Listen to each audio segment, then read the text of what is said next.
Tired of everyone talking shit about us starting late. So 7:32, only 2 minutes late this time. Minus 30 seconds or whatever that intro takes. But yeah, we're here. I'm Josh. We're on the wrong lead here. Gonna be talking some Fairgrounds. Introduce the other members here on the wrong lead. Who do I start with first? Mr. BD Horse Player, because he's got the nice little X-split background. Is that Hawthorne? No, that's Fairgrounds. That's Fairgrounds. Okay. Where else would I be except for live at the finish line of Fairgrounds? And don't mind the copyright there. I had to give it a shot. If I like the app, I don't know if I'm going to try it or not. But I figured, why not roll something out here and be different since, well, it's Thursday. Yeah. I got fooled by the very old school looking thing. And, I've only been to Hawthorne once. And the time I've been, it's like all indoor like that. So... yeah, it's definitely hold on. Different. I got a message. I got to put this one here. Holy shit! Is that what BD looks like? That's from our boy Mike McIntyre. Shout out to Gorgonzola there. The big cheese. What do they call him? They call him Mr. Cheese, Big Cheese, something. It's always cheese stuff with him on Daily Gallop stuff. Well, now I'm going to call him just Bald Mike because that's just that's what I look Bald like. Mike. Oh Bald no. Mike. Oh, that's just mean. So John Massey says he's not used to seeing the sun out at Fairgrounds, but you know who is sunny and in Louisiana? It's our boy Caleb, right? Caleb, hey. You. What's up? What's up, Caleb? How you doing? Oh, good. No sunshine today, though. It was we had about 3 inches of rain down here in New Orleans, so it's been they actually canceled the card. So fingers crossed it dries up by Saturday, but it ain't looking too good. Dude, I was really excited about this card. And then just like got hit with all the weather. But frankly, pretty much every single week, every place this weekend has gotten hit by the weather. Sam Houston canceled today. I know your favorite track, Parks, canceled like all week, Caleb. So I don't know what you did. I don't know what you did Monday through Wednesday. You probably had like the most productive week of like your 2021 this year. But yeah. It's the weather. I mean, it's just been a thing. It's like Saratoga over the summer all over again. Speaking of Saratoga, Mr. Saratoga himself, Mr. I promised to get Josh Heady Topper, and I failed, and instead sent Heady Topper to somebody else before he sent it to Josh. Mark, Mr. Two Turns. I'm not holding a grudge at all about the Heady Topper. FYI. No. You hold a grudge. Wait, Joshua Rodriguez hold a grudge? Never. Only against racehorses. Only against racehorses. The only thing I have a drunk against. By the way, I did talk with our boy Chase, and the room is still spinning. He's not feeling well, so I told him to get well. We send our love, and hopefully he gets feeling a little better. Shout out to Chase. Make sure we check him out tomorrow. Hopefully the bourbon gets all of our rooms spinning here by the end of this hour. I plan on spinning. Yeah. Chase is planning on still doing the ABR stream tomorrow, assuming Oak Lawn still runs, which is another track that canceled their entire weekend. So hopefully they run tomorrow. I know Chase will be on there. So shout out to the Wolf. Got a lot of info already flying here at Fairgrounds. We got Jared Bush over here talking about speed at the rail at Fairgrounds. And Sixer nailed it. Cherry Drinks kind of track. I love Fairgrounds, baby. I love Fairgrounds, man. It doesn't matter if it's on the dirt, doesn't matter if it's on the turf. Speed is usually good at Fairgrounds, which is deceptive with that really, really long stretch they have. I think speed is always good. I don't remember the last time I played Fairgrounds and I said speed's dead. Like it's all closers. Like track's either playing fair or it's playing the speed. I think that coming from way out of it is generally not the way to win at Fairgrounds. And it's nice to see that it looks like people are pretty much agreeing. And Mr. The Professor, Sweet Sassy John Massey, saying horses that close at Fairgrounds win wherever they go elsewhere. I believe it. I think it's. I just think for some reason I don't know if it's the way the track is configured. I don't know if it is just a long stretch, and maybe people like the timing's different with as long of a stretch. I don't know, but speed just always seems to be it just always seems to be good there. So Josh, I think talking about the long stretch, I think what you're getting at is the turn of foot is not as evident at Fairgrounds, right? So a lot of these tracks, you see that quick turn of foot in the turn, or what a lot of people dub the middle move, but it's not really a middle move; it's a turn move. And at Fairgrounds, you can have that turn of foot, but you're usually catching yourself where if you move too soon, that straightaway, your turn of foot advantage is lost completely, I think. Yeah, I know. I think, Brian, me and you are the only ones who like actively play Fairgrounds on days other than like Louisiana Derby Day. So Caleb refuses, even though he lives in the state of Louisiana. He'd rather play Delta Downs. Mark is the same. That's probably fair. I know some of it has to be the anti CDI stance that most people tend to have. And I know some of your guys' favorite ADWs do not carry CDI tracks. But you guys find a way to play Oak Lawn, so you guys are full of shit. In all fairness, if you're not playing Fairgrounds in the winter months, I think you're giving money away in a couple tracks because, especially now with what New York's come in the winter, the Aqueduct winter card has not been impressive at all. So where are you going to play? You're going to play Santa Anita or Oak Lawn, and that's about it right now, I think. Gulfstream. But I mean, when the fuck did everyone become Gulfstream players? All of a sudden, dude, our chat is just lit up with Gulfstream chat. Like, what the hell? When did this happen? COVID, I think, screwed with Mark's brain because Mark hated Gulfstream Park in 2019 and 2020, but now 2021, he's like, oh my God, I love Gulfstream. This is so easy. Paco on speed. Here we go. I mean, it's a track you think with Josh would do well at. I mean, you just find the Paco speed horse and you're good to go until he decides to try to run over other horses in the stretch, which he did like 3 times yesterday. So, yeah, I don't know. Like all of a sudden, dude, I see you guys are all playing all kinds of crazy tournaments and other stuff there. It's just like, I don't know.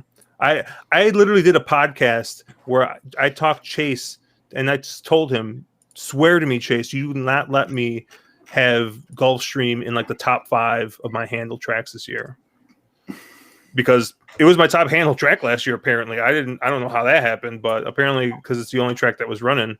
But anyways, let's move on here. We got the Alstel Memorial here. We're gonna go and try and handicap this pick 5. I don't know what the track's gonna look like on Saturday. Caleb, what's the word down there? What's the weather looking like? My guess is, assuming they run tomorrow, we got the worst of the rain today. It's going to rain again tomorrow, like tomorrow night from the last forecast I saw, into Saturday morning. Supposed to let off by like Saturday morning, early afternoon. Almost no chance they're on the turf tomorrow, but they probably do run on the main track. Saturday, I'm guessing they're going to probably keep the 2 stakes on the turf. It'll probably be yielding. Everything else will probably be off. Just Mark, a guess. Yeah, and Mark, you tend to be the kind of guy who sees a sloppy track and decides to like cancel social plans and just like I'm like, hey, like, sorry, dude, it's sloppy at Remy tonight. I can't make it out for wine. So what are you looking for here if we're getting a yielding track and good or sloppy main track here? I think it really depends how wet the track is. To me, and I've had this conversation with a couple of people on stream. It really depends on how wet the track is. A good track plays completely different than a sloppy sealed track that plays completely different than a muddy track. But in general, you like forwardly positioned horses that aren't going to get all that kickback in their face. Most of the time on a wetter track, speed does tend to carry a little better. And I'm a big Tomlinson's Fig proponent. So you're looking for horses that have either shown that they are good on an off track, they have wins on an off track, or horses that have Tomlinson's figures that imply that their pedigree is such that they will handle the off going. Yeah, we got some stuff going on here in chat. John Massey pointing out that much to Caleb's chagrin, these are channel maker conditions. That's a very fair point. This is too bad he's not running, because this is just prime channel maker. His time to shine. Yeah, I took a look at this first race here, the L stall. I really do like Delica here. When I looked at this horse, I think I don't know if I really have a great excuse for the last time out, other than it seems like this horse might be in every other horse, and maybe just needed, just had to throw that clunker. At least if you kind of go back through her form, she seemed like that every other type horse. My problem is like 7-2 on the morning line, depending on how much money the favorite Secret Message? Yeah, Secret Message takes in this race. I don't know if I'm really like super interested in taking 7-2 or less on this horse. I think horizontally, you got to use Delica here, but I just don't like the price. I don't know. I'm hoping that this 9 Secret Message takes a lot of money. I'm not very interested in Secret Message in this place. If anything, the horse other than Delica, I'm really interested in is this 8. I have no idea how to pronounce this name, but I'm going to guess it's Amazima. And the reason why I like this horse so much is if you go back and look through this horse's races on the off going, on soft, on yielding, this horse has won. And, if you look at that fig from Ellis Park last or two back, on soft ground, that fig probably wins this race. So when you look at a lot of these other horses, there's not a lot of soft or yielding going type form. So I'll take my shot at a price with Mike McIntyre's favorite jock, Declan Carroll here. Wait, crap, is this the right Declan? Oh, I don't know if this is the right Declan. I think maybe Declan Cannon's his favorite Declan. Declan Carroll's the wrong Declan. I'm gonna wait for Mike to respond in chat if he's still here. The fact there's 2 jockeys named Declan, and that's such an odd name to me. Dude, that's no, wrong. Yeah, wrong Declan. Damn it. Yeah, I don't know. It's just like it's whatever. It's just like it's like the Declans and the De La Cruzes. Like you don't know which one's the good one. But Mike called you out. Cannon, yeah. Especially since this is a turf race. I think Declan Carroll is probably. There's a story that Mike told me. I'll tell you guys later. But I really like this 8 horse Amazima. Interestingly, and I want to hear your guys' thoughts on this. I know Mark and Caleb for sure. You've probably looked at this horse. This 2 horse Temple City Terror, Timeform really likes this horse, and I mean on Brisnet, this horse like doesn't look even like remotely fast enough to win this race. So I don't know if either of you guys like this horse, but this horse kind of was like I like had a towering Timeform fig that would like lap some horses in this race. So I don't know what the heck is going on here. Mark, what are you thinking? Yeah, I like the 2 quite a bit here. I tend to be a Timeform guy as far as figs on turf, just because it really flatters that late turn of foot, which is what you tend to need to win turf races. I think you're getting Temple City Terror, you're getting Flow the Jock on. He's been doing real well here. Horse looks, if you're a buyer speed fig person, looks in the conversation, but not quite fast enough. But I think that Timeform, really does give the horse a pretty big shot. Another thing I do like is this horse does have a win over a good track, so can at least get across the softer going. It's one of a couple in here that are a little pricier, and so I think Temple City Terror would be my definitely like a tournament type pick, or it's a horse that I would definitely include as an A, because I don't know if with flow being up, you're going to get that value. I think the morning line is probably bad. And I think this horse takes a fair bit of money, but it is a horse I do like it here quite a bit. And the other one that I thought was kind of interesting that does have some softer turf form is the 5 Room to Finish with Beskiza up. For Wing Catalano, horse that's 5 for 10 at at Fairgrounds, is definitely a horse for course, and also has 2 wins off, one on a yielding and one on a good turf course and at this distance. So another horse that at a little bit of a price I thought was pretty interesting. Yeah, I halfway agree with Mark. I do like his 5. That's kind of the horse that I do think is really interesting here. Yeah, I'm not going to talk about the horse anymore. I like her for the same reasons he already mentioned. I'm not really against the 2, but and at 12-1, I certainly wouldn't be. But I'm just not really sure that I completely buy that fig that she ran, that whatever it was, 120 time form fig. I mean, that kind of just seems like in one of I forget which handicapping book I read, but they call it the giraffe figure. That's just so much better than anything else. It might not be representative. I mean, the horse might win. I'm not against him at 12-1 with flow, but you'll probably get maybe 6 or 8-1, I think. So it's tough here because I wasn't really sure what to do with the 2 race favorites, Delica and Secret Message. They both look like they could win. I mean, there's no reason to think they can't. Secret Message has back class for days. I mean, Delica also has some back class. They took turns beating each other in their last 2.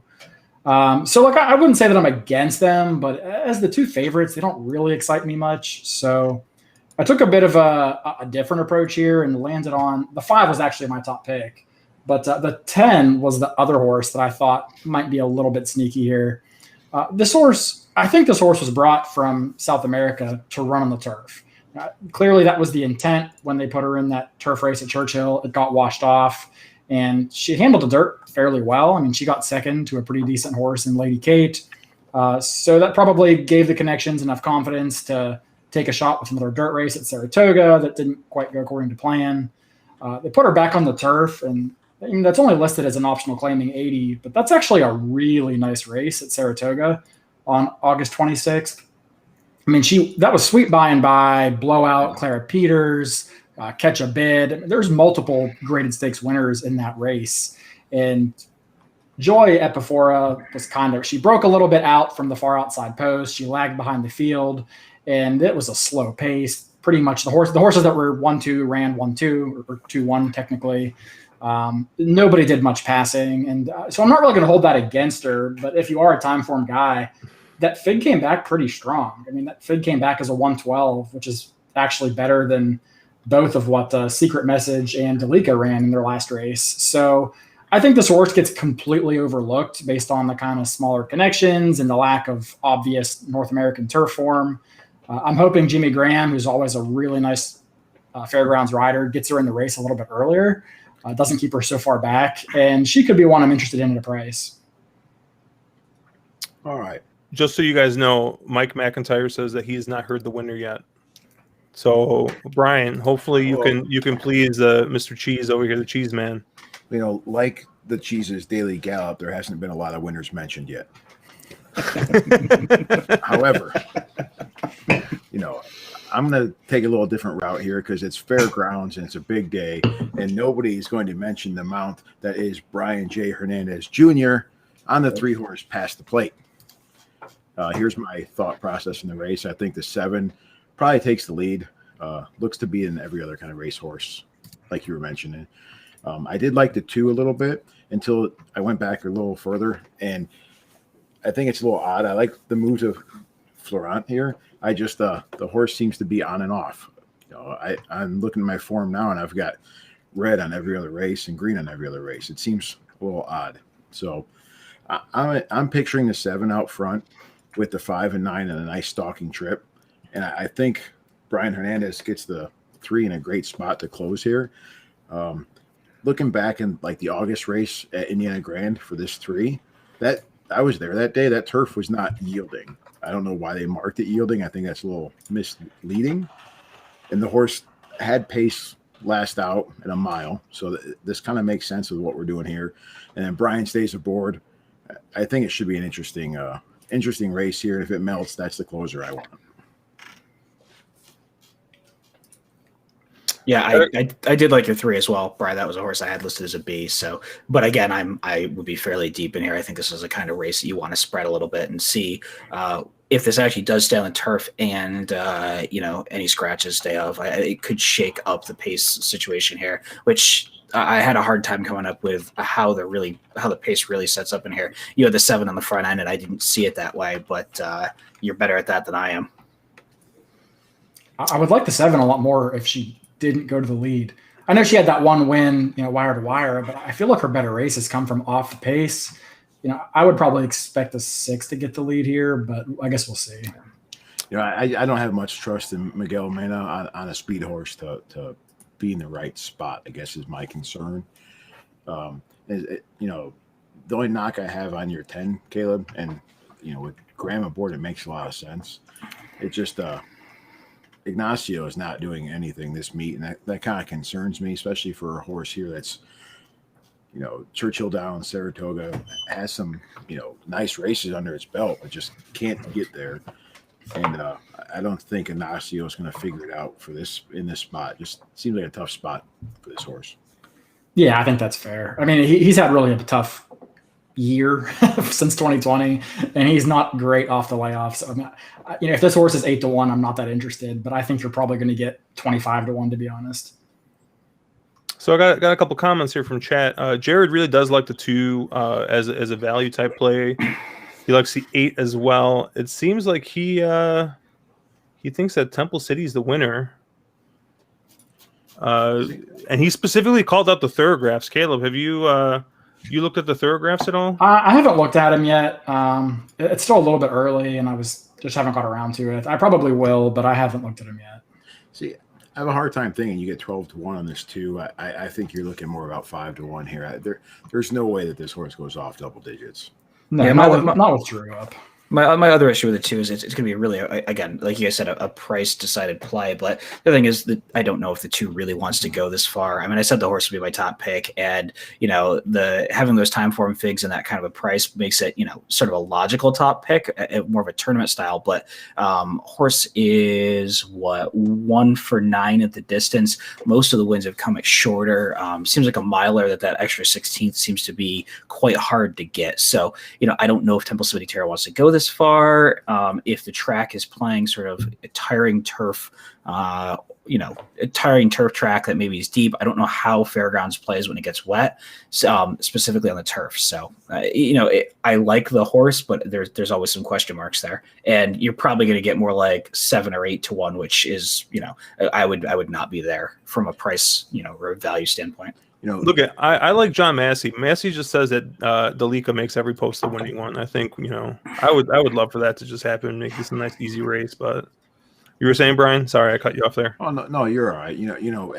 Caleb mentioned this 5, and if Spashisa came off the mount here and Florent took it. So obviously Florent has choice. I'm guessing here, but Catalano's not one to sleep on for sure at this 5, and that horse looks to be in great form. From the December and January race, and with Adam staying on it, and that horse could sit the perfect trip, really. If you're trying to find somebody a little bit closer. The thing that I keep looking at here is that 8-1 in the morning line. I think that price is probably going to be pretty good. Some of these morning lines are garbage, but the 5 will probably offer some value here for a horse that's coming in on good form. So Mike says we still haven't mentioned the winner. All right, I think we've named like almost every other horse. He's probably talking about Tuned. Hold on. Tuned is scratched. Yeah, Tuned is going to scratch. Mike could be drunk yet. Let's see what he says. No, he's not drunk. Not yet this early. It's like what do you guys think about Secret Message? I had some audio issues on my end, so I missed some of your guys talk. Any of you guys like Secret Message here? She makes sense, but that morning line is either horrible or there's absolutely no value there whatsoever. At 5-2, I don't like her. At 6 or 7-1, I might. She's about the 3rd or 4th fastest horse in the race in time form. I think Byers agrees with me. And it's the hot cocks, but man, I don't know. I like her. I don't love her. I don't love her as the favorite. That's the thing, is she's probably, if I'm just picking likeliest winners, in the top 2. But at the value that she offers me, I'll probably look elsewhere. Oh, Mike probably was talking about Tuned. He said he's not drunk yet, but did Tuned really scratch? At least she's not Yeah. going to ship out of Florida. Marcus Hirsch on Twitter said she has not made the trip from Florida, so she's going to scratch. Dude, As well, Miz and Bo is also going to scratch the 4-horse unless it comes off the turf, in which case she'll run. I don't know what it is, Mark, but just like when I call up these banners, it just loves to black out your name. You're just like, I know. Like, I'm just that well known. I don't need the banner. Yeah, I figured I was waiting for the call out on Xanthique because my favorite trainer in the whole wide world ships a horse down here. But I do love Tom Morley, but this I don't understand what on earth he is doing with this horse. I hate to question Tom. I think he's a hell of a good trainer, but a horse won that what was an optional 62 at Saratoga, going 5.5, and all of a sudden you went, whoa, maybe he's finally figured this out. They shortened her up. She's got that turn of foot. She did awesome. Then they stretch her back out, and she hasn't done anything. Like I don't understand why he keeps trying to turn her into a 2-turn horse when she's just not. She's not fast enough on paper to win this. If this was a 6 or 6.5 furlong race, I'd be super interested in her. But she's not, and I just don't understand the logic here. So when I first looked at this race, I was a little interested in Xanthique here. One, because I always get Thomas Morley and William Morey mixed up. But I know that Thomas Morley is the one you like. William Morey is the one that you bet no matter what at Turfway. Yeah, Brian just messaged me here. Bet Mitch get rich here. Mitch has had a really, really good meet. He was leading the jockey standings for like the first couple of months here during the Fairgrounds meet. He's tailed off a little bit here. He probably gets like the second most mounts at Fairgrounds next to like James Graham. So he's pretty consistent. I mean, he's been hitting at 15% here and on the Kentucky circuit. So he's definitely not one to sleep on. He's definitely he's a local jock to Fairgrounds and the Kentucky circuit. So he tends to ride a lot of live mounts. And one thing I did like in this race is outside of Dalika, there's not a lot of real speed that I could see. So I could see this horse getting the lead, especially with, having been a sprinter and stretching out a little bit. So as a pace play, this horse is very interesting to me. I don't know if the horse is fast enough though, which, especially going this distance. I think if we're talking like a 6 furlong sprint, we're talking a different story here, but, I don't know. I thought, with the early speed, this horse is going to be placed a little bit better, but I don't know. I think the 12 is too slow early and not fast enough late, if that makes any sense. This horse just doesn't fit either run style for this race, in my opinion. And I hate to call a $250,000 horse cheap speed, but you are picking it, so. Wow, low blow. Probably correct, but low blow. I just want to say I don't really like the 1 because that's literally the only horse we haven't talked about. So I figured we may as well just close the loop. Well, funny you should mention no. I didn't even get a smile out of Josh on that comment. This is no fun. No. There you can't. You say, "Hey, bet Mitch get rich," and then let me make fun of you about it. Come on, get out of here. No. I'm just saying I don't think the horse is fast enough, and I'm not making fun of you for it. It's an interesting spot for the horse. I think it was what Mark said, but you're right. In this race, that horse has got recent form. I mean, fourth and first. If you throw out a couple, sprints there, it's not a bad angle of the horse you're going to get price on. If you're playing a tournament, I guarantee you that horse is going to be covered in a tournament, 10 times. Well, that's if CDI allowed tournaments. Correct. That's just the type. Oh, we got another CDI shot in there. Shout out to Brisnet.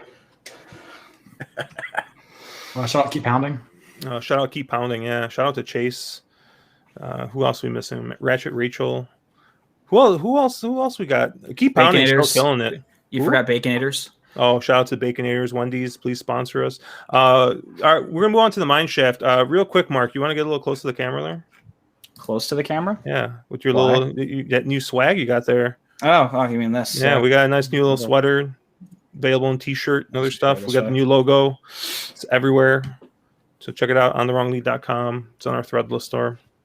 Help us keep paying for this these overlays because they're not cheap. Anyways, let's move on to the Mineshaft here. We're going to be going to mile and 16th. One of my favorite horses of last year that decided to get injured and not run in the Derby, Maxfield, is coming back here. And I hate him in this spot. So, believe it or not, I know Caleb was giving me shit multiple times last year for picking Maxfield in races he ended up scratching in. But Caleb, what are you thinking here? Yeah, there's no doubt this race goes through Maxfield, but I've bet against him in all 4 of his career starts, and I've been wrong every time. And it's going to be 5 times in a row if he beats me again today or Saturday, because I'm not using Maxfield here. It's just a combination of there's never really value in a horse that exits a Breeders' Cup win pretty much for the rest of their career. This horse is going to get bet. He's 4 to 5 on the morning line, and that might be, optimistic given the way people love to fucking bet this horse.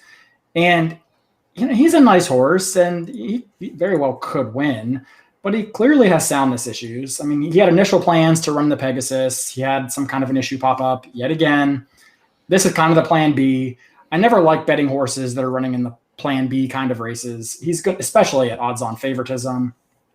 He hasn't really run all that much faster than a couple other horses in here, and you're taking a price on him as if he's a 15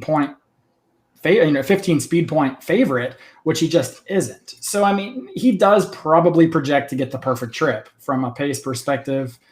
It looks like Wells Bayou and Blackberry Wine kind of both have to go. They both exit that common race on January 16th. I thought it was really interesting that the Flow decided to rate Wells Bayou in that race, which Wells Bayou has literally never not made the lead and never passed a horse. So I can't imagine that's going to be the game plan again.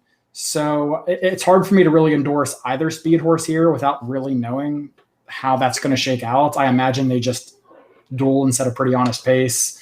It feels like the race should fall into Maxfield's lap, but I'm going to go another direction. Like I said, I think the pace is going to be hot. So I kind of ended up on 2 horses here. Chess Chief. No. I don't hate Chess Chief, but I'm kind of expecting the track to be sloppy, and both of his starts over a off track were pretty poor. So I ended up using the 1 Enforceable. I really don't like Enforceable because I still have this like mental picture of him being this like 1-run closer that comes from the clouds. But in his 2 dirt races this year, he's actually been a lot closer to the pace than he used to be. On the Timeform US podcast that just got released with Craig and David, David mentioned that in that last race, they switched the blinkers they put on him from basically like a quarter cup to a full cup blinker. And he showed significantly improved early speed and really seemed to respond to that equipment change. It could be nothing. It could be something. But regardless, I think he gets an honest pace to run at. I mean, he likes Fairgrounds. He likes this distance. So I'm interested in Enforceable here a little bit. And the other horse who I think sits a similar trip is Sonneman, the 6. I've not been the biggest Sonneman fan for a while. I mean, I remember it's honestly because of that 2-horse race that he lost back in Belmont where I needed him for something.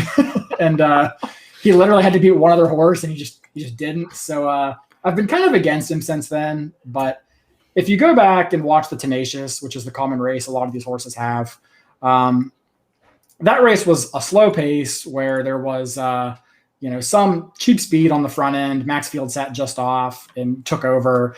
Really, nobody made up any ground there except for Sonneman. He looked like he was kind of finishing strongest late. He came back again and caught yet another slow pace. They went 25-1 to the quarter. This horse just won't be successful running behind those kind of fractions. You can tell Blackberry Wine and Wells Bayou were 1st and second, and they finished second and third. So I think he's kind of been against the pace in his last couple. He probably needs to run a little faster than he ever has, but he's one that I think if he gets an honest pace, I think he'll be coming late and could be a little bit interesting. So Caleb, I do want to bring something up that Mike mentioned, and it's something that you brought to my attention earlier today. So he said, here's an idea. I don't know why he split this up into two messages. He was trying to be dramatic, I guess. The Fairgrounds Stakes washes off the turf. Who's dual entered into that turf? Sorry, which is that's the 11th race? Yeah. Blackberry Wine. So if Blackberry Wine is not in this race for some reason, I mean, do you move up Wells Bayou? Oh, for sure. If Blackberry Wine scratches, there's a very legitimate argument that you single Wells Bayou. I mean, in my opinion. But lone speed there, right? What's that? You have lone speed there at Wells Bayou. Yeah, I mean, it's textbook lone speed with a horse that clearly has ability. If should Blackberry Wine scratch, Wells Bayou is probably a single for me. But until that happens, I think I don't know that I can feel comfortable using either. Well, after Caleb said that, I wanted to let you guys know that I'm using both Blackberry Wine and Wells Bayou because I love speed. I really don't like the only other horse in this race. I think that's fast enough to go with these guys are going to be is Maxfield. He's the only other one that's posted, I think, figures that that can compare to the best races of these other two. And it's Fairgrounds. I mean, you gotta use the speed horses. I think. I think Maxfield's gonna. I don't know. If Maxfield runs back to how he did last time and, is sitting, half length off, which I don't think he will because he caught a pretty slow pace that time, then, okay, maybe Maxfield is a little bit closer up, he makes his winning move. I don't know. I want to avoid Maxfield. Anything that's 4 to 5 on the morning line is just like kryptonite to me. I'm going to use the two speed horses. I'm going to use both Wells Bayou and I'm going to use Blackberry Wine equally. I can't really put much between them. I guess if gun to my head, maybe I take Wells Bayou over Blackberry Wine, but I don't know. I can't really differentiate between the two there. I do like your one horse, Enforceable. Mostly kind of on a horse for course angle, 2 1-1 and 5 starts. I think that this horse just likes Fairgrounds. So I think this is probably going to set up, if Enforceable stays within those 2 lengths and doesn't get, real far back. But once again, he caught a pretty easy pace this last time out. And, it's that saying about, inviting closers into the race. Like, yeah, you think maybe it's not that fast of a pace. How is the closer going to win? Well, if the closer is only like a length or 2 behind, that's a lot different than the closer being 5 lengths behind and trying to close into a slow pace. If the closer's pressing the pace, then you're just inviting him to make that run. So I think they're going to set an honest pace. I don't think it's going to be, meltdown. And I think speed's just going to carry one of those 2 speed horses to the win. Enforceable underneath. Mark? Yeah, I honestly got nothing creative here to say that you guys haven't already covered. I think it's a pretty wide open race. This comes up sloppy. You want a lot of Wells Bayou. And if I think Maxfield probably wins this 50% of the time. I mean, he, looks like the obvious logical horse, but the separation between him and everyone else in the field is so small that it's one of those races. If you're a horizontal player, you probably either single, either single a Maxfield or you single the Wells Bayou and cross your fingers, or you buy the race. Or Johnny V schools the field of young whippersnappers and goes gate to wire per John Massey. Is he even going to be here for this?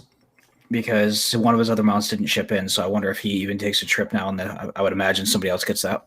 Who's he here for? I was trying to figure that out, and Pletcher does for the first time, and it feels like ever. Pletcher doesn't have anybody in here. Yeah. So I was thinking the same thing.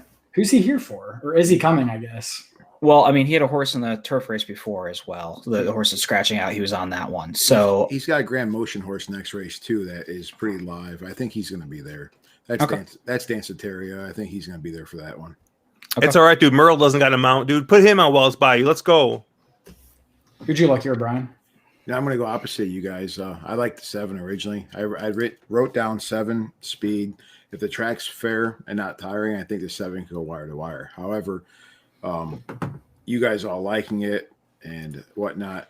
This is the kind of race where I say I'm going to single Maxfield and move on because the stream is taking the 2 and the 7. So Maxfield is 4 lifetime. Sure, it might have soundness issues, but looking at the 4-year-old class and what we've got, this could be Maxfield's year to really step forward and show he's the older horse. So I'll take Maxfield. Give me Florent at Fairgrounds and be done with it. Yeah, Just to clarify, not on either of the 2 or the 7. He's like, I want to distance myself from this this statement. Unless one of them scratches, I have no interest in those 2 horses. Mike's saying here that JV's on 8 horses. So it looks like JV's on a bunch, but he's probably most likely here for the motion on the 11th. Jared says that we need that if it does come up an off track, you got to toss Maxfield. I think that both Wells Bayou and Blackberry Wine fine on the off track. I don't understand the logic of why you'd want to toss Maxfield on an off track. He's got Big Tomlinson's figures, and there's nothing he's ever done in his career that says he won't handle an off track. I don't get the logic there at all. I would completely disagree. I'll do you one better. I think if it's an off track, Maxfield scratches. Horse with soundness issues. Fairgrounds, when it gets sloppy, it gets sloppy. So if it's that wet, Maxfield scratches, and then you single Wells Bayou and move on. And then I saw you responded to Steven. He said, which is most likely for Maxfield? Wins this race and has soundness issues, or this is a stepping stone for something else?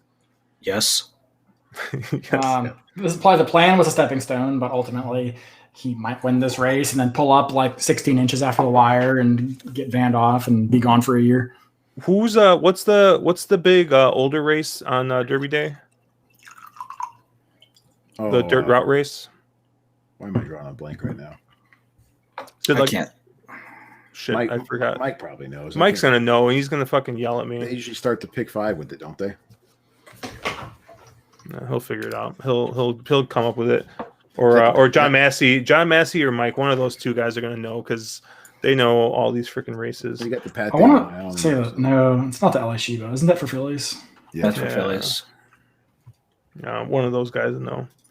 So let's move on here to the Fairground Stakes. A mile and 1/8 on a turf for 4-year-olds and up. Stephen Foster. That's Is that not? That's not. No, that's sorry. No, maybe that's they like don't November. run. Yeah. No, that's the Clark. Fuck, I'm confused. I don't know. Maybe this is Stephen Foster. Don't they run the Stephen Foster on a separate day? Actually, maybe that's what it is. I don't recall any like classic distance male race. I thought they ran Stephen Foster's 7, so it's not that one. Whatever. Mike knows. One of those guys will know. Anyways, so we're gonna move on to turf race here. Once again, we don't know what the weather is going to look like. Blackberry Wine's entered in this one. I have MTO written next to him. They are not going to run this horse on the turf. I think there's another scratch in here. Was there another scratch in here or no? No, this just race Blackberry Wine is an MTO basically.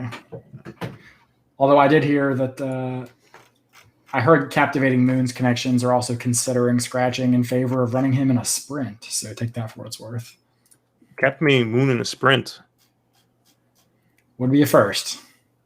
I'm handicapping it like he's in the race for whatever, I mean, actually like him, but yeah, I don't know.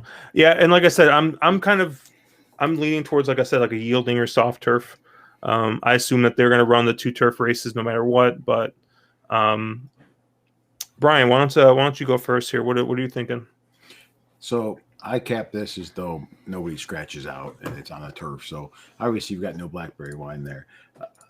I see this race setting up with a lot of pace pressure. It seems to be there's a lot of horses that can run, early, and none of them seem to be able to last. I look at the 5 midnight tea time. Depending what the connections decide to do there, I could see that horse, pushing early along with the 6. So ultimately, I ended up on a closer here, and the reason why I knew Johnny V was going to be on Danceteria is that's my number 1 pick for this one is the 4. Looking at what we have on Briss here for the horse coming in from overseas. Not much, the Gulfstream Park trip, but Grand Motion is fantastic with shippers in from Europe and Australia. And that's, I forget what the stat was. I saw it last year. He was like 44% or something for a while last year with shippers from overseas. So, the fact he's bringing Johnny V in for this mount, this horse is going to be live despite what we see in January. That might have just been a warm up to come in here and start a 2021 campaign in the U.S., going for off that last race at Gulfstream Park. With that said, I think the 10 was a little interesting. I gotta go back to my notes here. Captivating Moon, but if he's not gonna, if the connections aren't sure there, then I still stick with closers because I just feel like there's a lot of horses that can't finish here, and especially being a turf race. So if the 10 doesn't run, I probably land on the 2. Sorry, I'm all over the place, Josh, but the 2 here, Flaunt Drew and Brad Cox, that's a combination. They win. They win together a lot. Horse moves up a little bit here, but really is ran well. Is going to be deep, far back, and Florent, that could be either good or bad. My only concern here is before scratches, we've got 11 horses in this field, so the likelihood of finding trouble is there, especially with so many what I feel like fading horses up front early. I think I'm like taking the exact opposite route. I don't see how Factor This loses this race.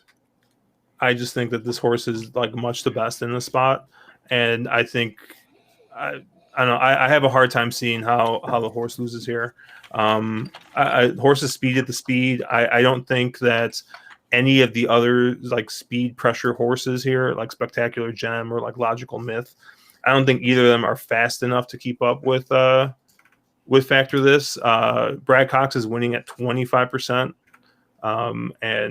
or at Fairgrounds, and I just think this is the classiest horse. I 3-1, I would probably bet with both hands, especially the way that the turf plays. But I don't know. What do you think, Mark? Factor This is usable. I just think the price is going to be way too short to use a lot of. And honestly, Factor This on the time form side does not really stand out and doesn't really on the buyer side either. It looks like Briz does kind of flatter the horse a little more than everybody else in the field. I think Brian had it really right here that there's a lot of pace in here. And of the more forwardly placed horses, the one I like the most was Spectacular Gem, the 11. I think can sit a nice trip outside of like a Factor This, take over the top of the stretch. Horse that has, wins across the track, has wins on a soft going, and also horse that does pretty well at the distance. Other horses that I sort of found interesting in here were Denzel Terra, Brian's 4, horse that makes a lot of sense.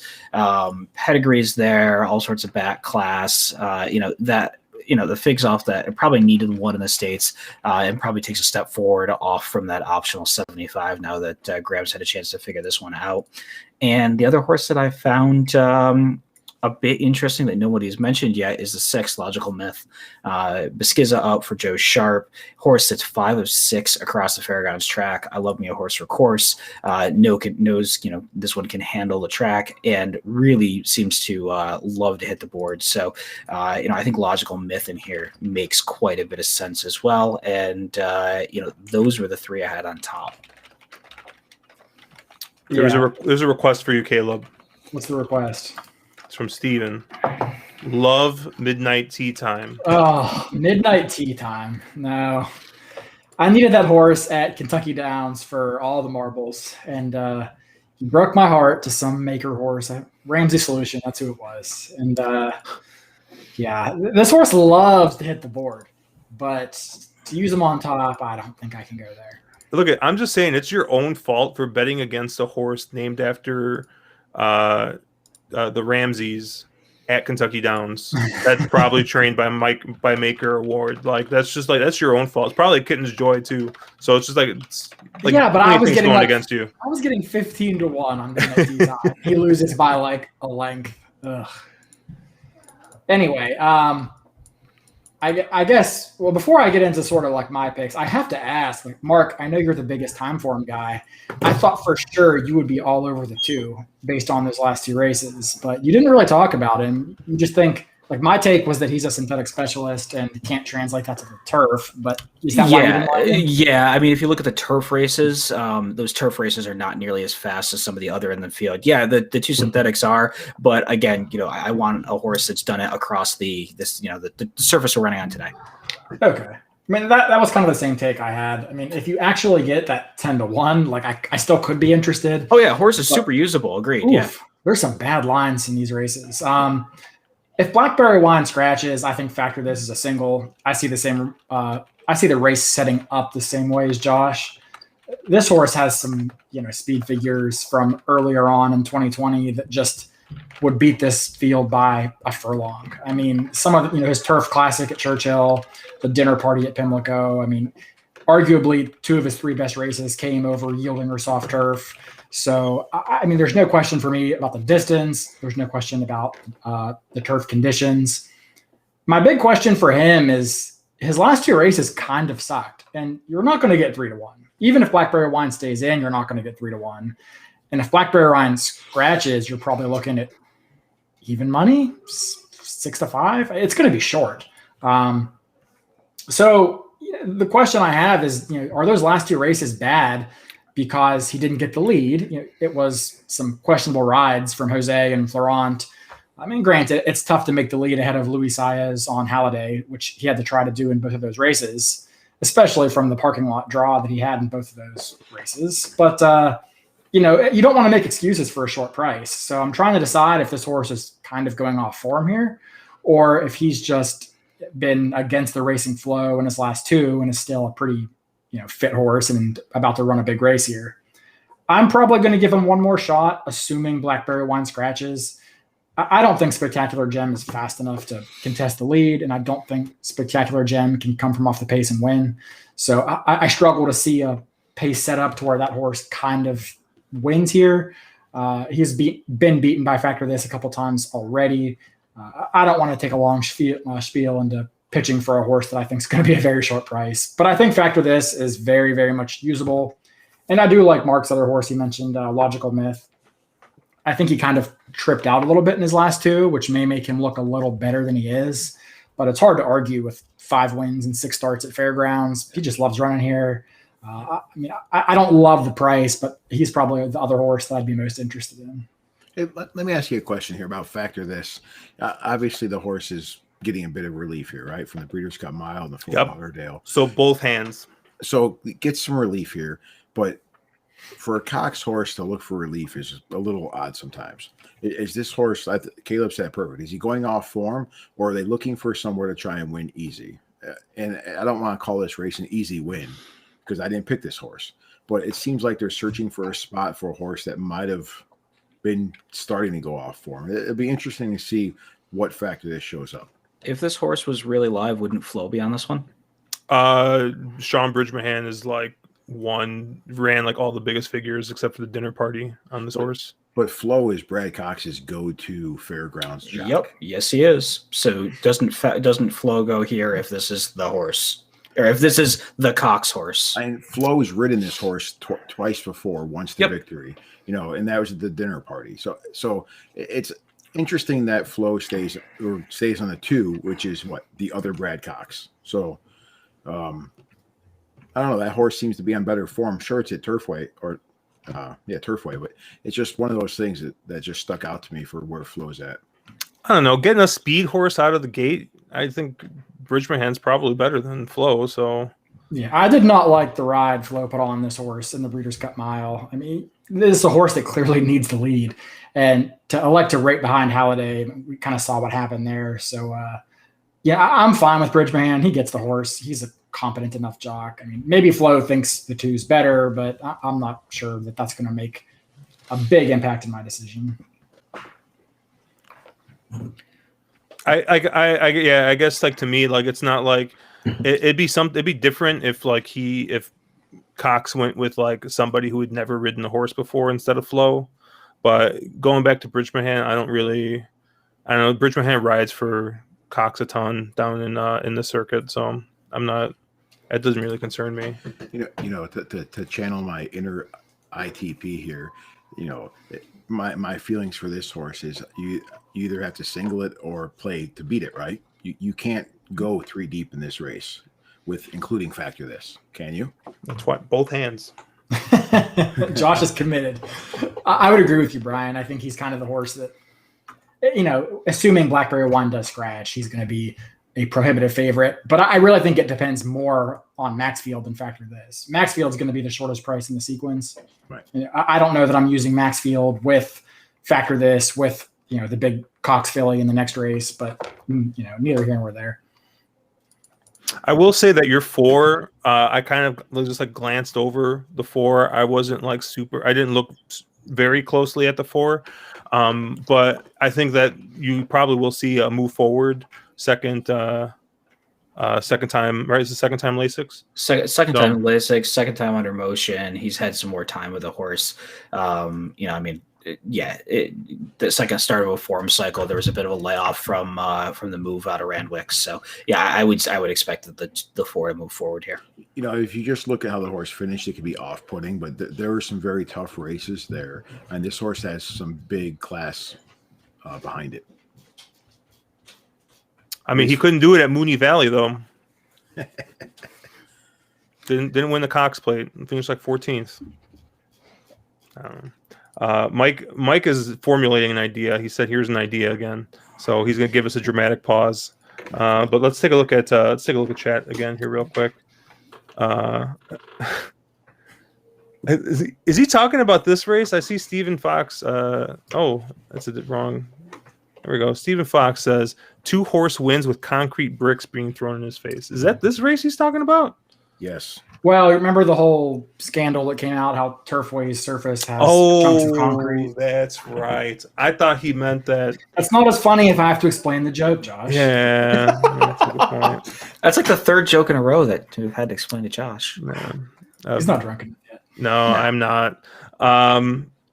Road Warrior said that Johnny Emotion were winning in these kinds of races, we're winning these kinds of races at 25-1 and 17-1 last year. That he can win at 6-1 or less here.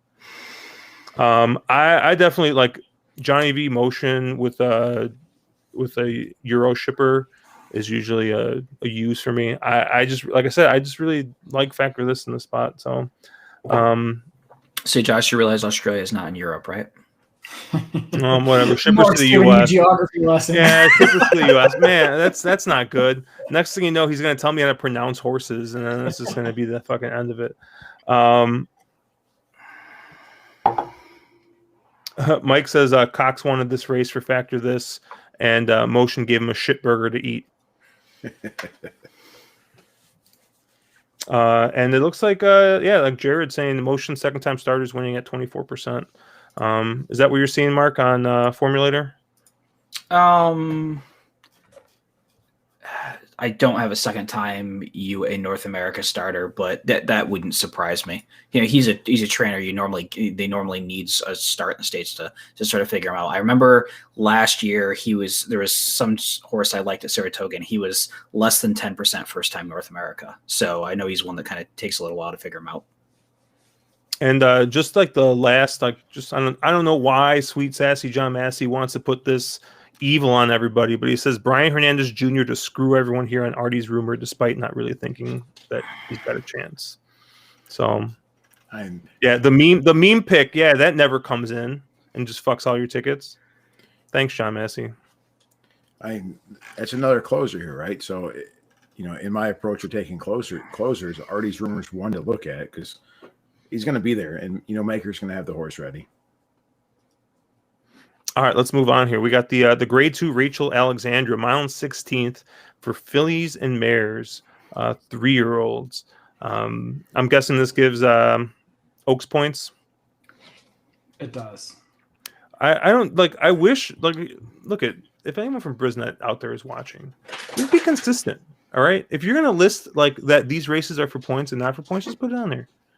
because like I swear sometimes like you get like these conditions that are like 5 pages long with like all the points and like, hey, so and so gets to have sex with this horse and poop out another horse for free for winning this matchmaker stakes or whatever, and like, but no, you can't tell me how many freaking Oaks points this race is worth. Come on. Okay, that was probably too much, but anyways, Josh, anatomy lesson. Anyways, Caleb, once again, the information that you gave me, I want to really emphasize if any of this information is wrong, Caleb is the one who gave it to me. Yell at him, not me. Charlie's Penny's going to scratch out of this one. Yeah, she had an injury. She'll scratch out. So we have a field of 8 here. Looks like our morning line favorite is going to be the 8 travel column here. Mark, I think you have gotten a short end of the stick and not gotten to go first. So let's give you the chalky race. What do you think? Yeah, you're going to give me the chalky race, which is going to take me about 30 seconds to go through. I think that it's really a 2-horse race with how I see it. The 1 Clairiere and and the 8 travel column. Those are the 2 horses that really kind of tower on time form figs. Those are the horses that Beyer likes. And I am not smart enough to decide which one was the better of the 2. So I would use them both equally and move on. Caleb.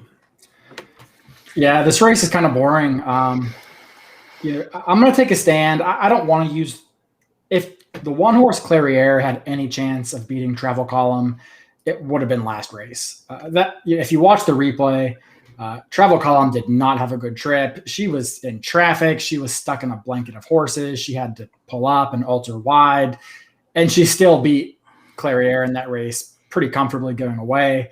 I just don't see a way that Clairiere can turn the tables. Travel Column is a very legit single if you wanted to go that way. Frosted Offspring have been doing outstanding in the mud in case the track comes up wet. My only concern is that the 2 horses everyone's going to bet, Clairiere and Steering or Travel Column, they're both kind of closers. And at Fairgrounds, I just never feel great about taking a closer as a heavy chalk on the dirt anyway. So I'll probably be running most of my plays through Travel Column, and then I'm going to probably have some little Josh cheap speed action on maybe like the 6 Zoom Up, who should be more forwardly placed, but isn't really a need to lead type, as well as the 4, who looks hopelessly overmatched, but this is a horse that should be on the front, stretching out from 5.5 all the way to 8.5. Was beaten 4 lengths by Travel Column, but it was second in that race. Clearly Travel Column is a nice filly. Off we go. The 4 came back to win next out. This is definitely the deep end of the pool here, but this horse has some early speed. I expect her to make the lead, and if the track is playing friendly to speed, I think she has a chance to maybe hold on for a piece anyway at a pretty nice price. Hey, Caleb, if you're looking for somebody forwardly placed, why not the 2 Super Sensational, who's a horse that at least has a trip across the surface, is going to be forwardly placed. Charlie's Penny scratches out of this, so coming out of that race is the best horse to come back. And I haven't actually watched the video, but judging by the running lines, it looks like this horse was running out, grab a hot dog most of the way around. 2 to 3 wide in the first corner, 5 wide at the quarter.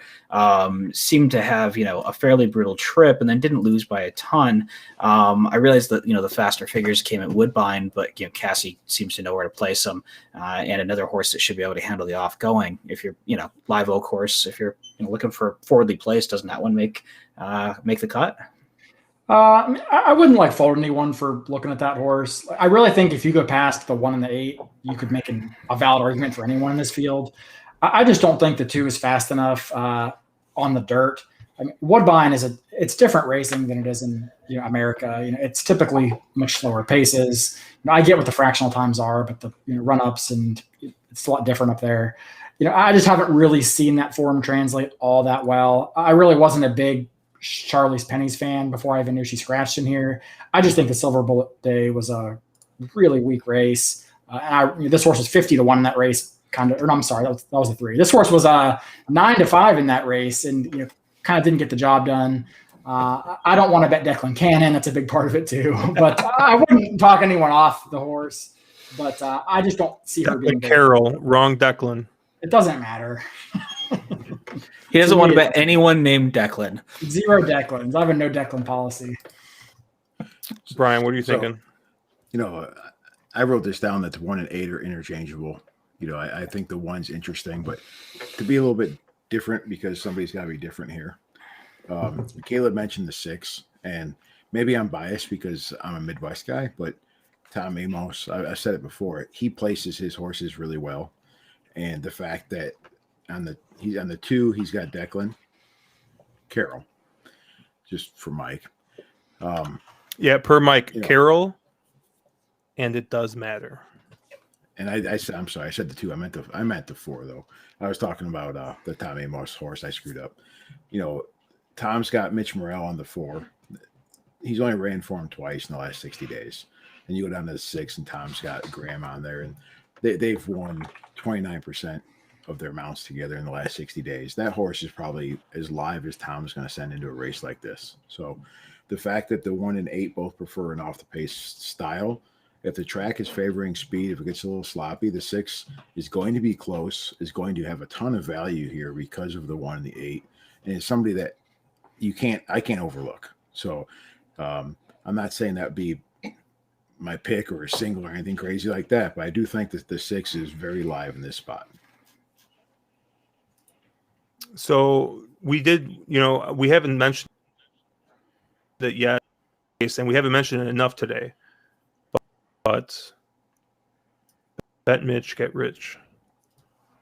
Although I don't think it's going to be in this race. I looked at this race, and this was similar to that factor of this race. I looked at the 8 travel column. I don't know how this horse loses this race. The only way I could possibly see this horse losing the race is just like, I don't know, like one of these speed horses getting out to the lead, like absolutely nobody pressuring, and like running like 25. I don't know, 25 to the quarter, and I don't know, both his closers are like 20 lengths back. Like, I don't know, like I find it hard to believe, because I think even if they go slow, that with this small of a field, these horses are going to be forwardly placed enough that they're gonna still be in the race. It's not gonna be like, a 12 horse race where they're 6 lengths back. They're gonna be probably like 3 or 4 lengths back, and I think they'll be able to make up that ground. I don't want any part of the 1, for what it's worth. I kind of agree with Caleb. I think if this horse was going to beat the 8, the horse would have won the first one, or would have won the last one, the goldenrod. And I'm going to take a Caleb angle here, and I don't like the works pattern. It's not the Assman works pattern. This Assman is probably not set to fire. So I'm gonna have a fade on this horse. Of the speed horses, I mean, I don't know. Maybe I could see myself taking a shot with this like 5 horse, possibly. I don't know. I think if you're looking at a speed horse underneath to build an exacta or try around, I think it is the 4. Off we go. I just think that the pace figures match up with the rest of the field here nicely. I think that this is probably the horse that this is probably the horse that's going to get the lead, stretching out. I mean, it's got sprinter speed, so stretching out to the mile and 16th. I think this is going to set up nicely for the 4. Amos is great first at the route, but. Yeah, I mean, I really can't get past the chalk here. I'll use the 4 underneath. Jared is kind of agreeing with me. He says Amos wins routes at 26%, bro. He added the bro at the end, so you know that he's researched it. Hey, so Amos has 3 entries here. So which one do you want? Oh, the 4. It's the 4. Like I think the 4 is the best. The best of the Amos horses. You didn't talk about the 7. The 7 had a great showing at Delta Downs in December. Mark? Why do I get to think Delta Downs call? Come on now. I mean, sometimes on a Monday, you get bored. You probably singled them somewhere. Probably did. Let's see. Mike says that we are Josh and BD are my boys, so thank you, Mike. And Mike wants you to zoom up. I think he wants to see the running lines in the 4. On the 4? I don't know. That's what, or maybe, oh no, zoom up to 6. He's taking the 6. Oh, he's taking the 6. I was like, zoom up. Oh, he likes the 6. Yay. That's what I'm talking about, Mike. Cheers. Steven says we are putting too much emphasis on a race 4 months ago from a 2-year-old. What do you think, Caleb? I mean, maybe, but if it's the fastest race in the field, it's the fastest race in the field. I mean, if anything, the fact that horses have run more recently than that and still haven't run faster than that probably makes me upgrade that race a little bit more. But I guess there's something to say about that. I mean, 2-year-olds are inconsistent and a lot can change. See, I think I would have liked to seen a better figure off the 4 for his first start of his 3-year-old campaign. If we're going to compare, races from 4 months ago, the January debut, not really a step forward for what you'd expect to see for a 3-year-old. Granted, it was a sloppy track, but we probably beat this race to death for the 3 to 5 to win. Yeah, even money. That's the 8 horse going to win even money. All right, let's move on here. The feature, the Grade 2 Risen Star, mile and 1/8 on the dirt, 3-year-olds. I'm guessing this is also a 50-point. I think it's the 50-point race now. Mike, oh no, Mike says he's the anti-cherry drink. He's crushing the 1 here. Oh God, that's not good. That 8's gonna just finish dead last now. But let me get my notes here, and I'll go first here. I have 4 horses written down here, and then I have a note that says Fade Manduin, or Mandaloons. I didn't even spell the horse's name right.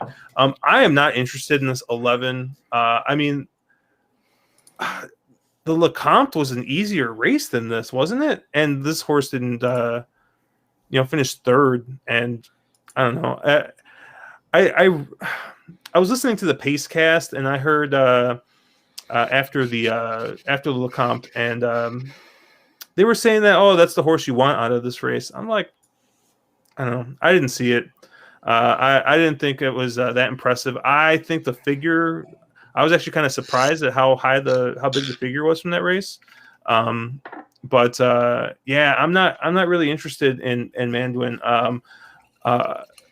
This time I'm for real, Caleb, when I say bet Mitch, get rich. I like the 13 here. Okay. I like the 13 here, right and just. Like I said, I think that Mitch is just such a good jock. He is great on these speed horses. Him and Shane Wilson have been hitting at 20%. So, and this horse went ahead and wired a race last time out, mile and 16. So just stretching out a little bit. You got great route pedigree with Awesome Again and Tis Now. I don't know. I think that this horse is going to be fine going a little bit longer, and I think that this is going to be the pace setter. And I think that the only option Mitch has got from the outside is he's got to go. So I really think that Right and Just is gonna sit a pretty good trip here. Kind of looking at this race, you do see a bit of speed signed up here.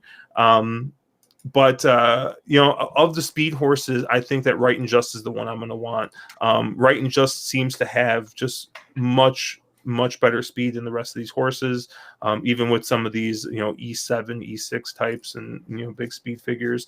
So the 13 is going to be my top pick here. The other horse I have written down, I was surprised at the line on the horse, the 5, Senor Buscador. I think if I'm going to take a off the pace horse.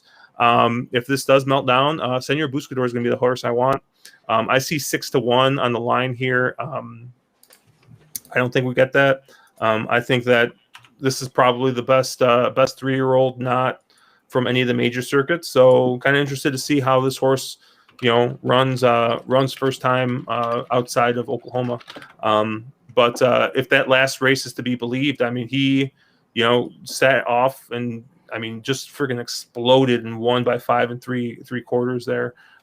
Beat was it Cowan, right? Mm-hmm. The Assman turf horse. So I really like Senor Buscador here. I hope I get a good price like that. If I do take a horse out of the Lecomte, I'm going to take the winner. I'm going to take the 6 Midnight Bourbon. The thing is though, is Midnight Bourbon sat just a perfect trip with like absolutely zero pace in front of him, and just walked a dog and won. No one even ever really challenged him. But I mean, the fig came back pretty strong. I don't know, like there was a word you said earlier, Caleb, something about like some sparkling fig that's way better than the rest of his races. Maybe that was it for Midnight Bourbon, but I think I'll take that. I'll take that horse over Mandaloon. And then I also have the 2 Proxy written down here. And I know I went and I said, hey, the 13 is the speed I want. But if I'm going to go wider than these 3 horses, then I'm going to take another speed horse. The 2 is the one I'm going to want just in case for some reason the 13 is posted out way too wide to get the lead. So I kind of like the 2 here. Ran a pretty decent Lecomte. But once again, I think maybe that figure might be just dressed up a little too much. And maybe something like the 13 might just be a more honest horse and show a little bit more speed. But Brian, what are you thinking? I had written down similar to what you had. I thought the 13 and 11 were very interesting. My note pretty much says, can the 13 steal this race? That was my initial thought.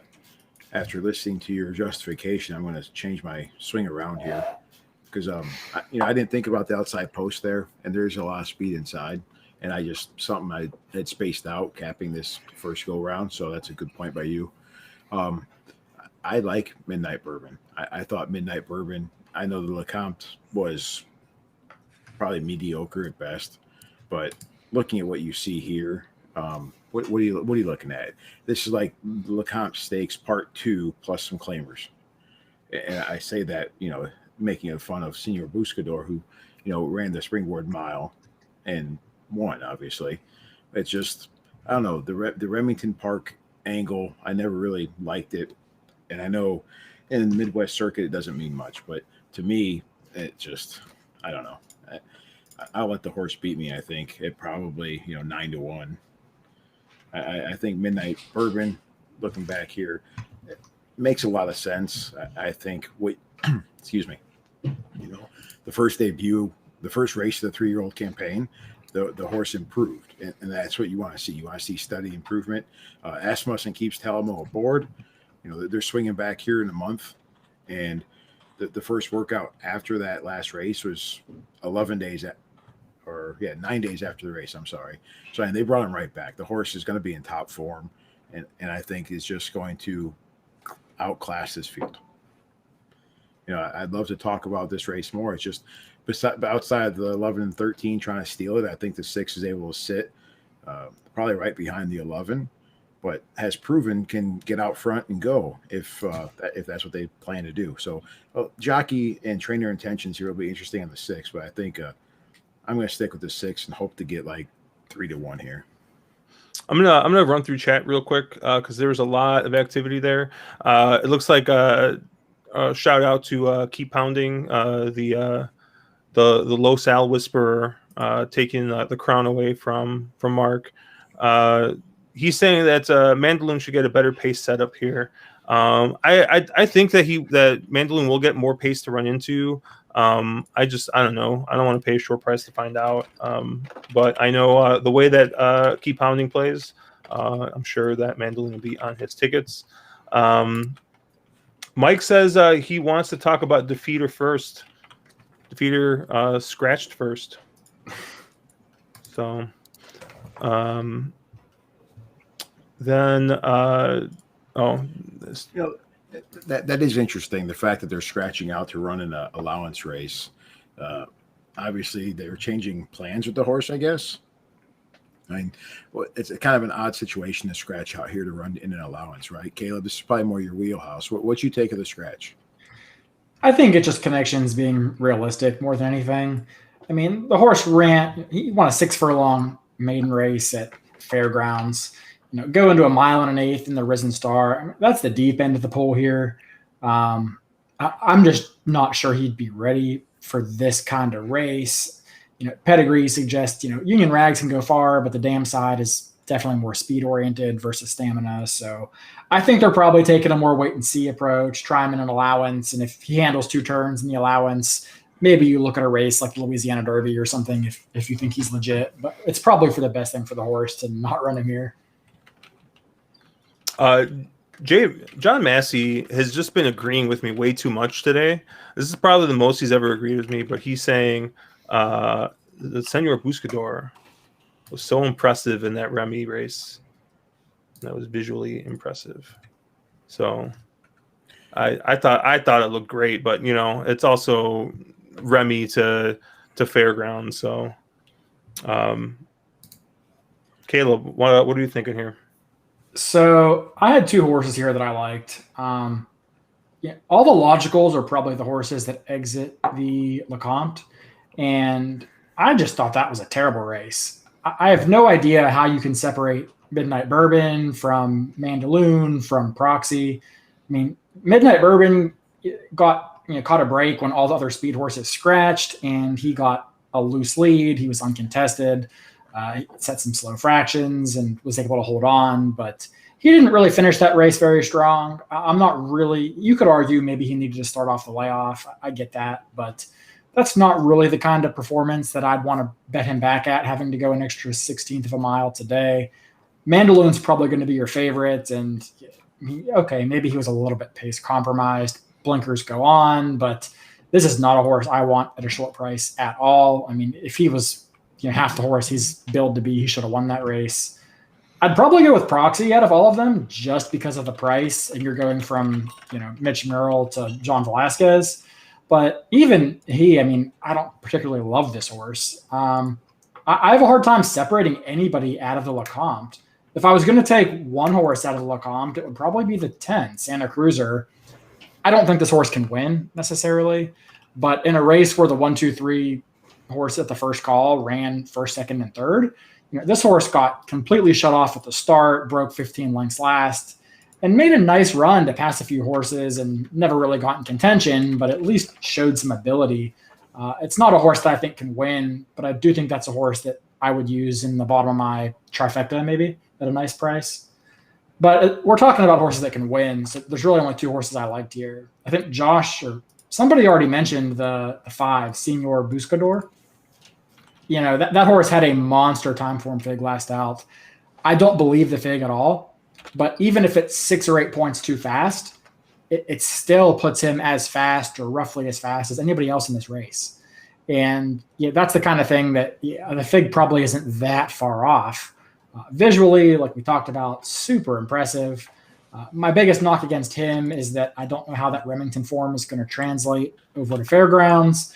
And I don't really love a closer I think he takes money. I really do. I think he goes off in the 7-2 ballpark. So I don't really love a closer at a short price in the Risen Star or in any race in the Fairgrounds Dirt. So that kind of led me to my other pick, who was the 1 here, Starring in My Dreams. We all know Dallas Stewart can get some completely bombs in hit the board in big races. And this seems like a nice one for him. The horse is undefeated through 2 starts. The horse has a win going 1 mile and a 16th and in the slop in the event the track comes up off, which seems pretty likely. So I really like to see that. The maiden race and at Churchill, the show horse there, Hidden Stash, came back to run in the he won his next out, then he came back to run in the Sam F. Davis, where he ran 3rd. Didn't get a great trip that day, was on his wrong lead the whole stretch. So I think that race has probably flattered the form of the 1 here a little bit. He does get a rail draw, so we shouldn't have to worry about saving ground, whereas a horse like the 13 might have some trouble there. So I kind of like the 1. I'm not sure what the plan's going to be, whether they full send him or try to sit just off, because there is other speed in here. But the 2 horses I like are the 1 and the 5, with maybe a little bit of like a 13 sprinkled in here and there. Look, I just need to point this out before Mark, gives us just the absolute winner and we're all wrong and whatever. Jared has got like the quickest fucking turn I've ever seen in my entire life. All right. He comes out here and he starts, Caleb is way out there. Sorry. I was loving it, dude. I was egging him on. I'm like, get him, Jared. And then what? You mentioned the one, and he says, thank you, Caleb. The man clearly knows what he's talking about. Caleb just said my picks. This fucking guy, dude. I can't believe it. Mark. Yeah. Give us the actual winner here. I got nothing creative here. You guys covered all the horses that I liked. Honestly, I was listening to Josh go through this list of horses. And I'm going, oh my God, Josh and I are on the exact same 4 horses. And I agree with Caleb. The 1 and the 2 were my B horses. So I don't have anything creative to say here. I think this is a pretty wide open race. I think if you're trying to draw lines and say, oh, here's what differentiates these, I have a really hard time doing it in this race. I think this is just a real flat race on paper, and you're going to probably have to spread to get the winner unless you're a whole lot smarter than I am. Well, that goes without saying, being smart. I mean, it's a low bar. I mean, it's pretty easy, but you know. So I'm just polling the YouTube audience to see which one's going to claim they're smarter than you here in 3, 2, 1. So okay, so Mike's pointing out that he thinks that Talamo would have stayed with the 1 if he was worth a shit. Where did Talamo end up going? I mean, okay, he went to the 6. Like, I mean, the the 6 is the more accomplished well. horse, and he was on him last time. But I'm not gonna fucking cry myself to sleep because I lost Joe fucking Talamo. Dude, and also, he's riding. He's such a strong rider. He's like that's why he always got Batford's like crazy horses because of how strong he is. I think that's what TVG says all the time, or used to say all the time at least. You got a good point though, because Brian Hernandez Jr. is not ride a lot for Dallas Stewart. He's probably Dallas's 3rd or 4th call, right? Yeah, but 33. They're hitting at 33% in the last 60 days. So yeah, I mean, go ahead. No, I was just going to say there's a Talamo and Asmussen hit at a really high percentage as well. So yeah, I think he's got a valid point there that Talamo did probably have choice and goes to the Asmussen horse. Now whether that's just to retain the relationship he has with Asmussen or that's the better horse, clearly it's the more accomplished horse. So yeah, I mean. This type of race, you're so likely to see a horse in here step up and improve a lot, or craziness happen. I have a hard time getting super creative and really trying to draw fine lines in this type of race. I mean, the one thing that you can say about the 1, and it's something that I think it's the same thing that we kind of said it in race 12. You can kind of make the same case for this in race 1. The horse is going to run for the first time at 3. So you should expect, a move forward. Most of these other horses have run at 3, so you're seeing, 3-year-old figures. So theoretically, this 1 should move up, and I think if this 1 moves up a bit, the super competitive in this race at a price too.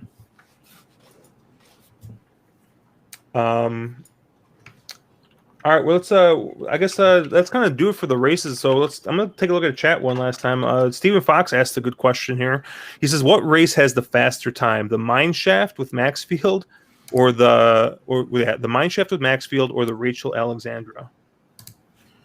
I'll actually take race 4. I think the maiden special weight has a better time. I really like the Run Classic horse there, the Calhoun horse. Just as a side note. I'm not too impressed with either of the stake races for time-wise. So, like, the Mineshaft they're both a mile and a 16th, right? Yep. I mean, I got a hard time imagining an older race for males isn't going to be faster than a race for 3-year-old fillies, even if I'm not enamored with Maxfield. I mean, I think the 3rd or 4th place finisher would still beat the 1st place finisher in the Rachel Alexandra, but that's just me. Yeah, I would tend to agree with you. I mean, the older should be faster. I don't think there's a couple of very, very well touted fillies in there, but I just don't think they're that. We haven't seen that monster step out. Maybe it's there, but we haven't seen it yet. I did want to point out that a favorite horse of the stream, Manny Wah, is running in the Turf Stakes 7, second time on turf. Wait, I thought our favorite horse was Sir Rick.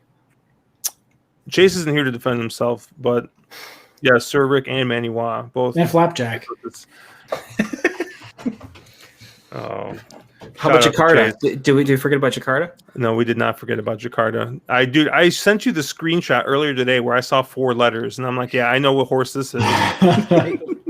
I completely missed the Captivating Moon is entered there also. Yes, this was the race. I knew they said a sprint. I didn't realize it was a 5.5 furlong turf sprint for a horse that can't stay in the same zip code going a mile and a 16th, but whatever. Yeah, this is kind of an interesting race, actually. I just looked at it real quick. Extravagant Kids, the morning line favorite.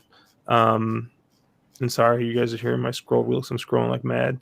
Extravagant Kid is the morning line favorite here.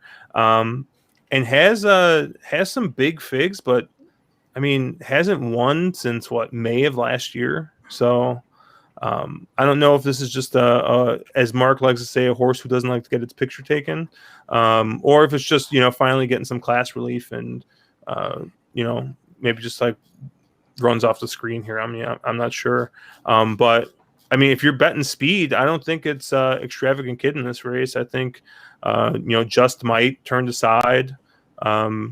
Probably faster early. Just Might looks to be like the only E-type horse here, so I don't know. You might steal on the front end in a turf sprint, which is not something that is usually lacking that much speed. So he looks good. From putting on my Josh hat, Just Might looks pretty good here.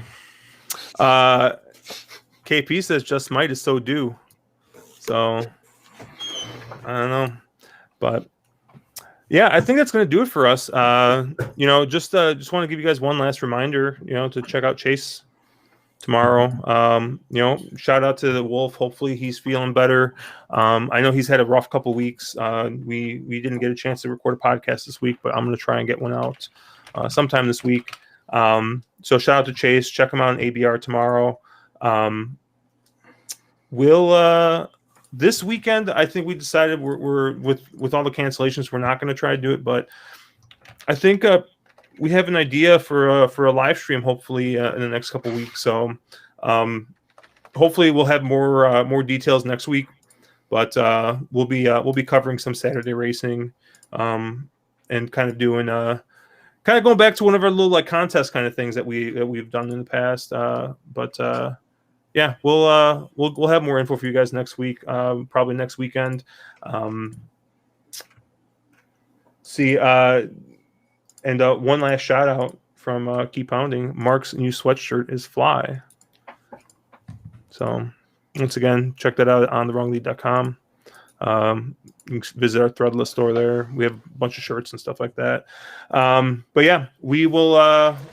We're on The Wrong Lead. Catch us at onthewronglead.com. Hopefully, we will have articles coming up soon. We've kind of, I don't know.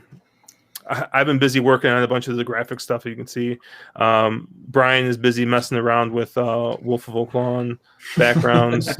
Nice. Hey, he can't be here, but he's always here. Bam. Yeah, he is always here. But yeah, we'll be getting some stuff up there. Check us out on YouTube if you're not already subscribed. And then Twitter at @wrong_lead. You guys see all of our Twitter handles except for Mark's because his is blacked out for some reason at 2 turns for Mark. Yeah, we will catch you guys later.